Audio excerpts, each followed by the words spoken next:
Hi, I am Chelsea Peterson. I am the owner of Cache Valley Counseling, and I'm also a therapist. And I was asked today to give a little bit of a description about what emotions are, where they come from, how to notice them, how to interact with them, and then a little bit on self-care and the importance of self-care and being able to soothe those emotions. So we are going to start there. I want to give you a little brief. I'm not going to get too sciencey or scientific on you, but I want to give a little bit of an explanation of what emotions are.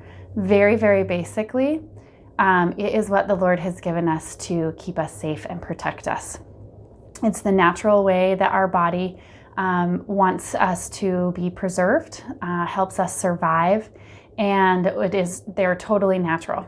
That doesn't mean that they're all manageable all the time, especially with given situations and the state of the world and the turbulence that we feel at these times. There's a lot of stress, there's a lot of chaos, and there's a lot of different emotions that you should be or will be feeling throughout your days. And so I want to just talk a little bit about what those emotions might be trying to tell you.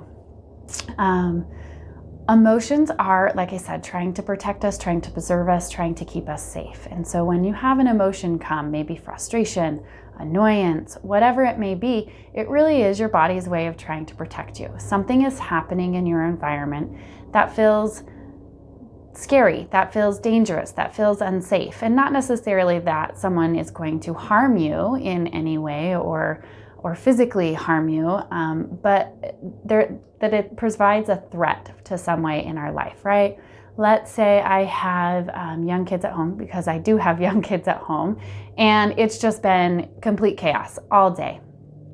By the time I get to the end of my day and my fuse is a lot shorter, oftentimes I get more frustrated a lot more quickly, a lot more easily. I'm triggered into kind of an automatic response of maybe even yelling or putting kids in timeout time after time, any of those things.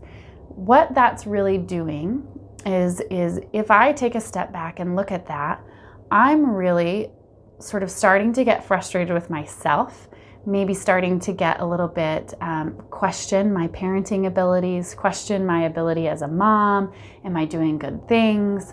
Right? Especially when this is time 25 that I've had to repeat myself.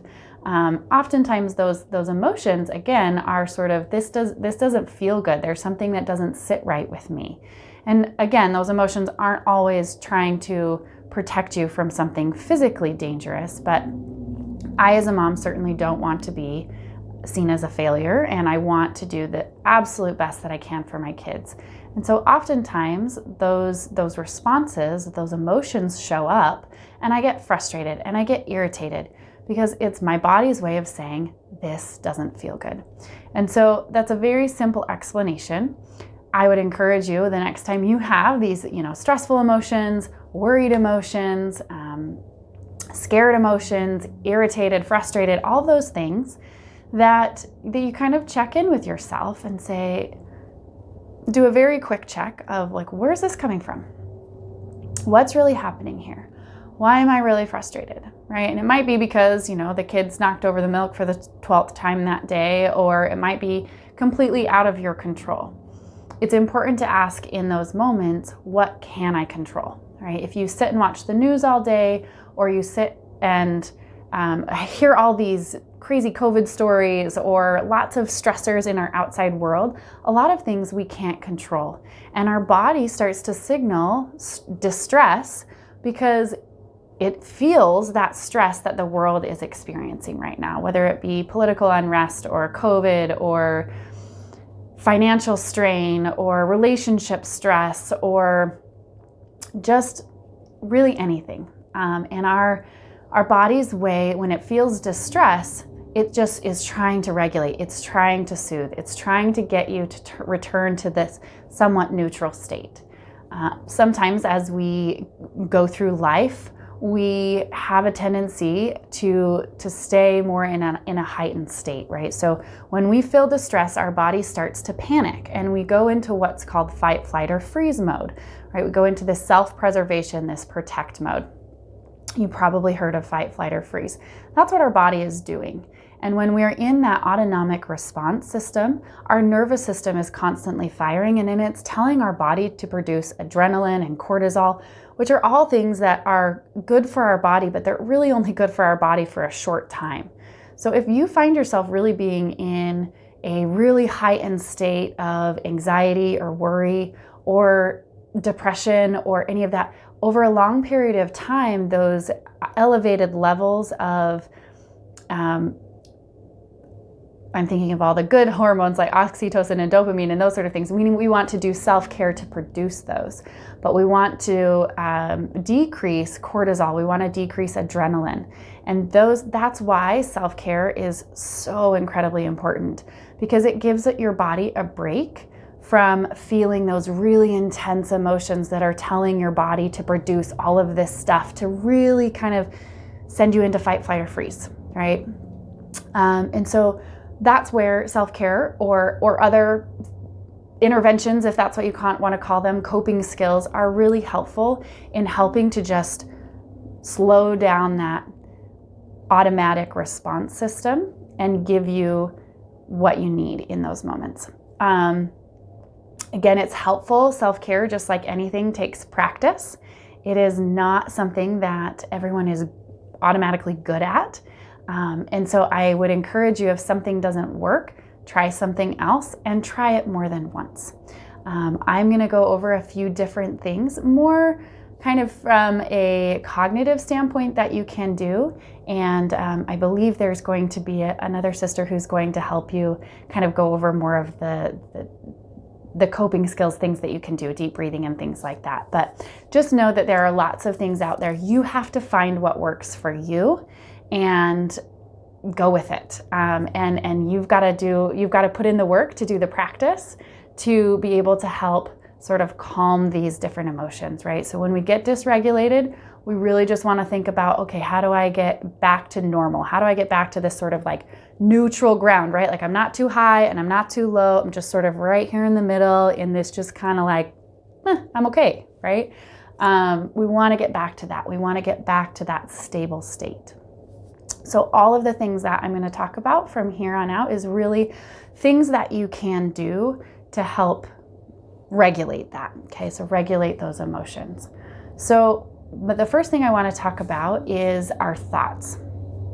Our thoughts are one of the most powerful things that we can control, and oftentimes we can't control those, right? We just have a thought come into our head, and I'm going to tell you right now, it's Satan's way of having power over us as human beings, as people on this earth, especially in such turbulent times, getting all these crazy messages at us all the time. We tend to be negative, right? That's the self-preserving coming out in us, the fight, flight, or freeze that's coming out, that's really trying to help protect us, help keep us safe.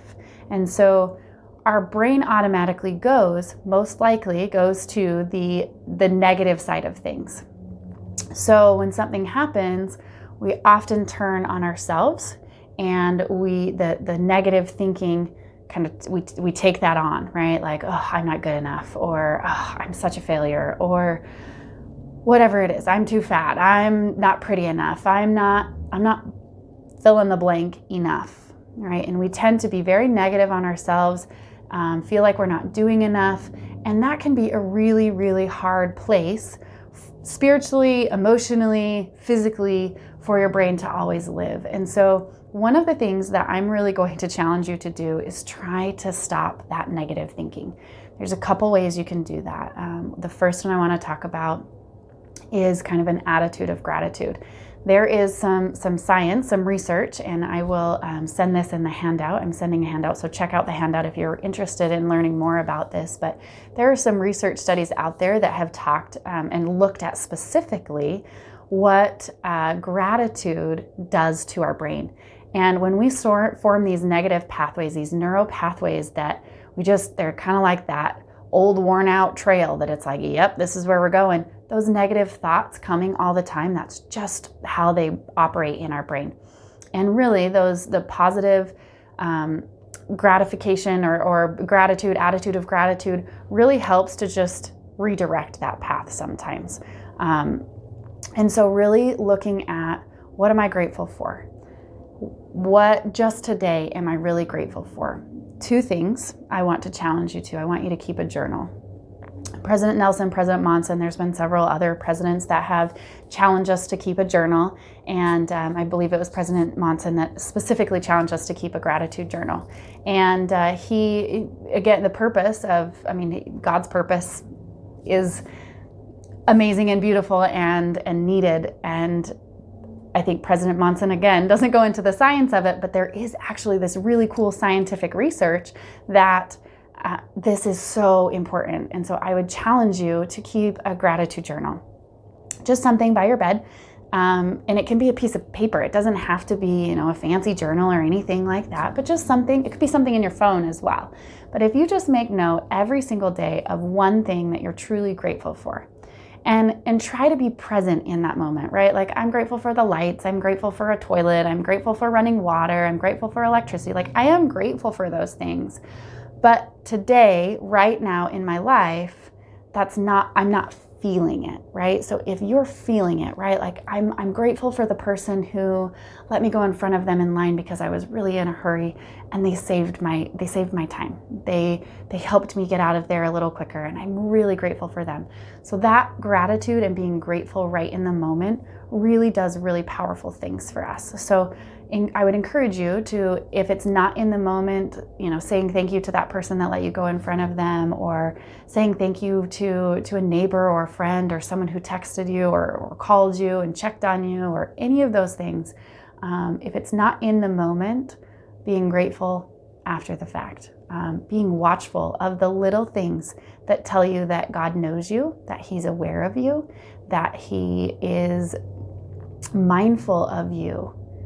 Because one thing I know for sure is that, and this is my spiritual testimony, not necessarily my educational testimony, but God will meet you where you are.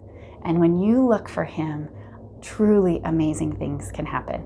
And it can make a huge difference. So I would encourage you to be watchful of how those thoughts that are coming in. And one way to do that is an attitude of gratitude. The next way is the positive self-affirmations. Positive self-affirmations, again, are so important because we're constantly getting, we're not good enough, we're not rich enough, we're not skinny enough, we're not pretty enough, we're not spiritual enough, we're not whatever, fill in the blank. And that is the message that we constantly, that pathway that is so ingrained in us that we tend to go down.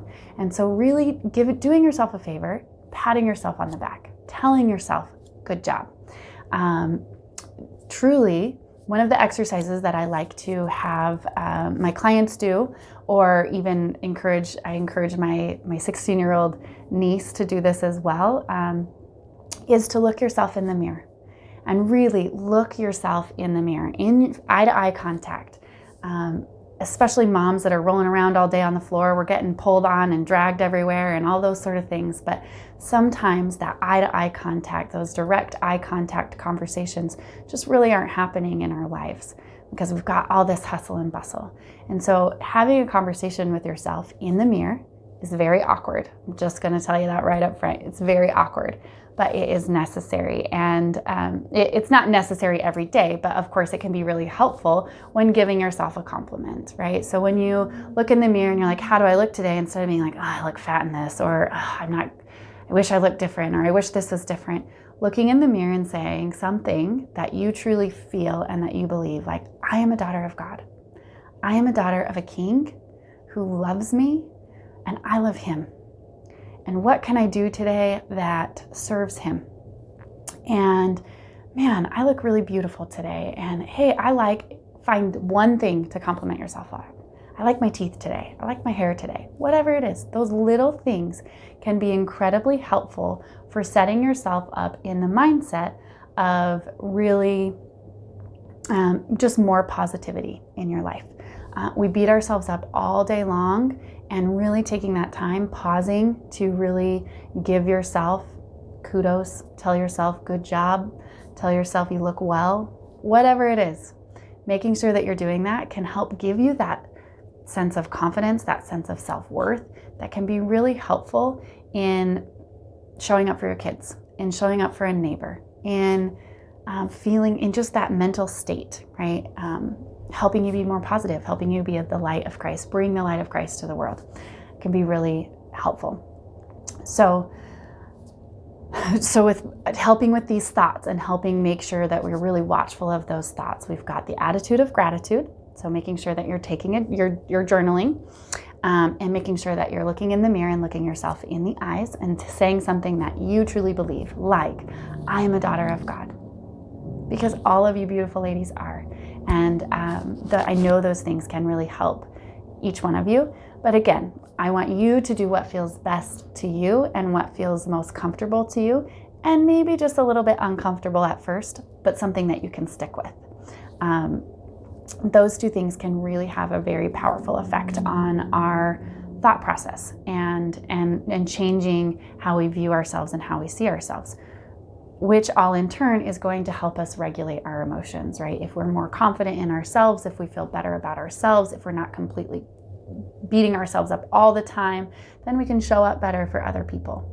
Right? Oftentimes I like to think of ourselves as kind of a bucket, right? And if my bucket is completely empty, I can't give to anyone else. I truly, truly love serving people. I love serving my family. I love serving my clients. I love serving my coworkers. I love serving people. It brings so much joy to my life. And when I do that, it really does fill up my bucket. But if I'm not giving to people or I'm not giving to myself, then I'm finding my bucket is depleted, and I don't have energy. I don't have the mental capacity. I don't have the spiritual capacity to give to other people. And so one of those things that's really important about self-care is really making sure that self-care is something that restores you, okay? That gives you energy, right? And it may take a little planning or a little practice or a little prep to get you there, to get you doing your self-care, but making sure that you're really doing self-care. Oftentimes when I ask people, what do they do for self-care? They tell me, oh, well, I watch a TV show, or, I read a book, or things like that. And those things can be good. I'm not saying that they can't be. They can be good. But oftentimes that's a way that we tend to numb out and we just kind of escape the world rather than really giving us the energy, really filling up that bucket, right? So if we think of ourselves as a gas tank, if we're running on empty, we can't give to other people. And if we keep stopping at the gas station and we put 10 cents in the gas station or 10 cents in the tank, we're going to be stopping a whole lot if we're trying to get to Florida from here, right? There's going to be a lot of stops if we're only putting 10 cents in. And that's kind of like those things in self-care. There are things that are good, and escaping or pushing pause on the world, things like that can be those things that are kind of that 10 cents. It's going to get us to the next thing. It's going to be enough for now.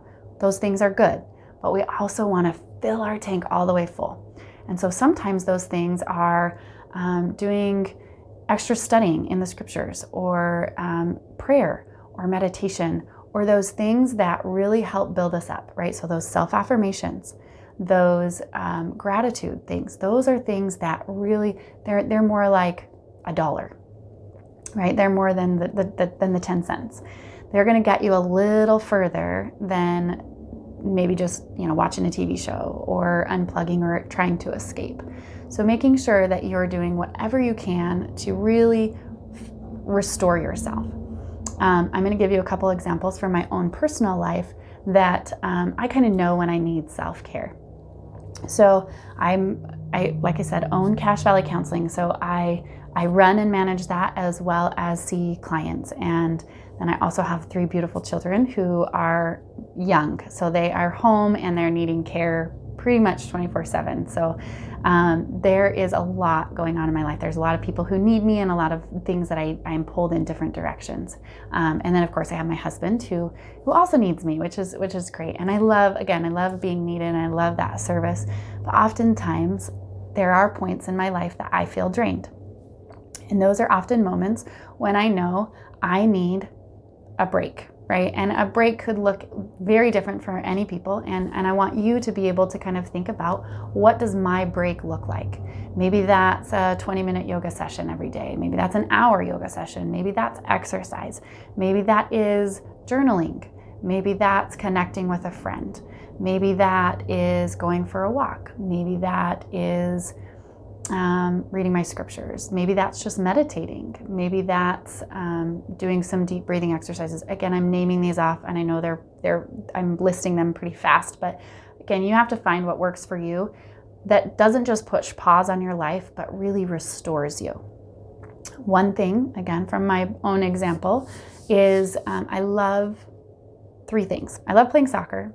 I love playing running, and I love cross-country skiing. I love skiing in general, but I love cross-country skiing. When I go cross-country skiing, I feel restored. And then I'm thinking of that right now because that's what I do, and I'm planning to do this on Saturday to fill my own bucket up.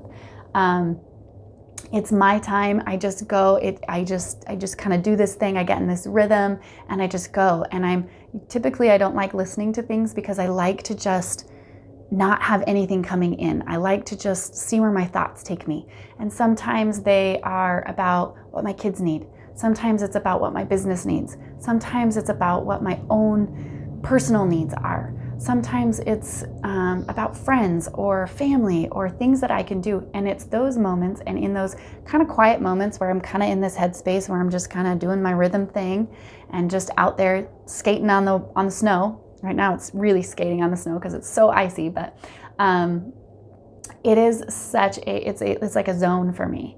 And I am able to, I feel so restored after doing that. Again, exercise may not be one of those things, but definitely finding that thing that is that time for you. Often there are so many things coming at us, to-dos that we have to do, places that we have to be, people that we have to see, things that we have to do. And maybe that slowed down a little bit for you since COVID, but it doesn't take away the pressure of like, I need to do more, especially if you have young kids at home, or not even young kids at home, but kids at home, you're parenting. There's always parenting struggles and woes and financial issues, and what do we do about this kid, and what decision needs to be made. There's always something kind of weighing on us. And then we've got these loads of social media and news sources and such conflictual sides of things kind of coming at us. It's a lot of pressure. And so finding a way to sort of push pause, again, take a break, and maybe sometimes escape, which is great to do in a TV show or a book or a massage or a pedicure or something, that you think of self-care, and people are sometimes often thinking about spas or things like that.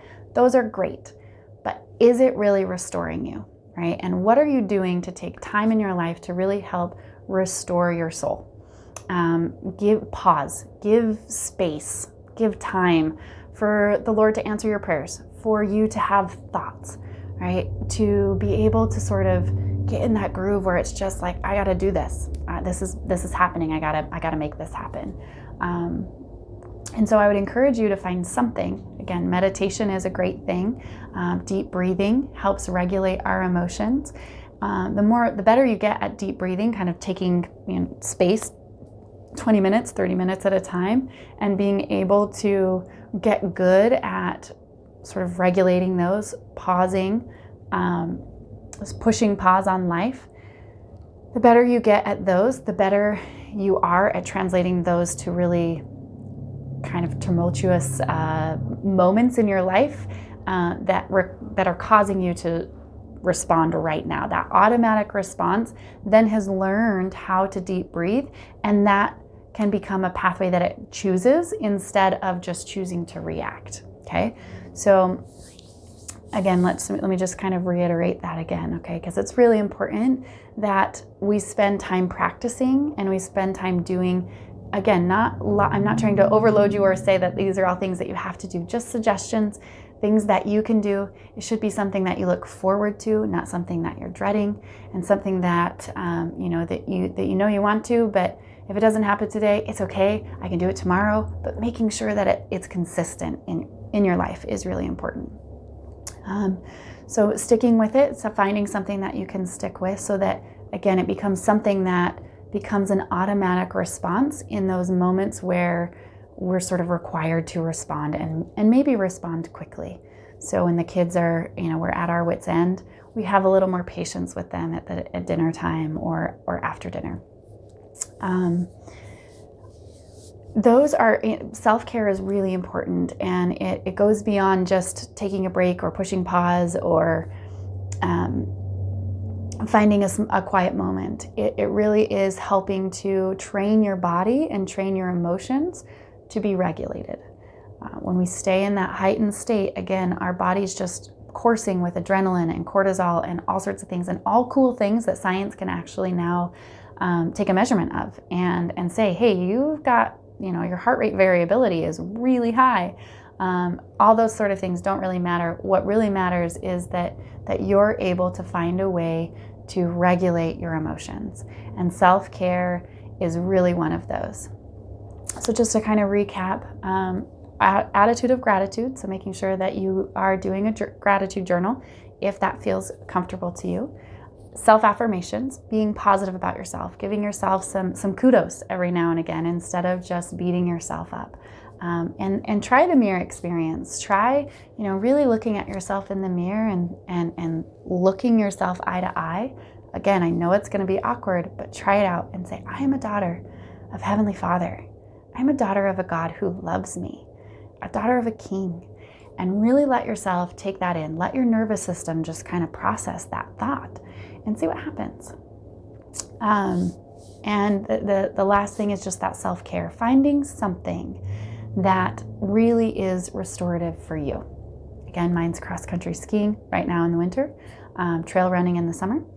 But those two things are very restorative. I find after doing them, I'm a much better mom. I'm much better present.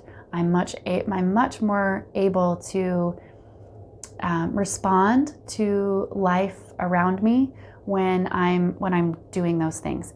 And believe me, it's not an everyday thing. It's every once a week, every couple of weeks. Those things can be really helpful. And so it is my prayer for you, sisters, that you will take some of these things and you will be able to do them in your own lives. And if you have any questions, please don't hesitate to reach out to me.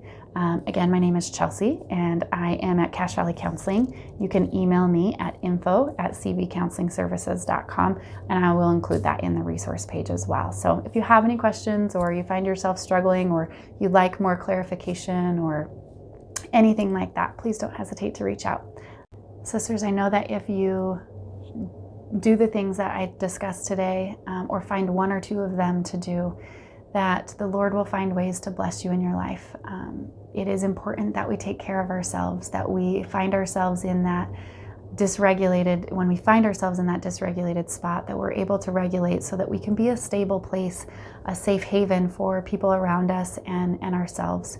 And it is my prayer, sisters, that you will be able to find a way to do this in your life, or find something to help you manage, because heaven knows we need it. And I know that Jesus Christ and Heavenly Father are very aware of each of your individual needs. And if you turn to Him, He will show up for you, and He will show up for you in your life, even though you may seem or feel very insignificant to Him. He knows you personally and knows your needs. And I hope that you will be able to find what those needs are and be able to get those needs met. I love all of you, sisters, and I don't even know you, and I can feel of your love, and I'm thinking of you as I'm saying all of these words. So I hope that it's helpful to each one of you, and know that your Heavenly Father loves you. And this I leave you with you in the name of thy Son, Jesus Christ. Amen.